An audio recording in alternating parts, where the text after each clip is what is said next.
हरे कृष्णा। तो भगवान के नाम की क्या महिमा है? दिन में सिर्फ आधा घंटा, हर दिन सिर्फ आधा घंटा भगवान के नामों का कीर्तन करो अपने घर में बैठ के। तुम्हारे घर के सारे अमंगल नष्ट होने लगेंगे। तुम्हारे घर से नकारात्मक ऊर्जा खत्म होने लगेगी। तुम्हारे घर में लक्ष्मी आने लगेगी।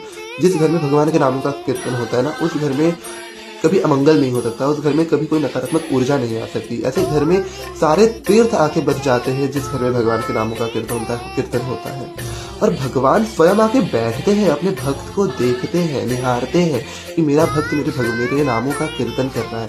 ऐसे व्यक्ति पे कोई काला जादू, कोई जादू टोना काम नहीं करता। ऐसे व्यक्ति की रक्षा भगवान स्वयं करते हैं। सभी पापों से मुक्त हो जाता है वह व्यक्ति। और जिस घर में नाम संकीर्तन चल रहा है ना, उस घर के पितृ और उस खानदान के पूर्वज पापों से भी मुक्त होते हैं और उनको मोक्ष मिलता है। क्यों? क्योंकि भगवान के नामों का कीर्तन चल रहा है। तो ये है भगवान के नाम की महिमा। राधे राधे।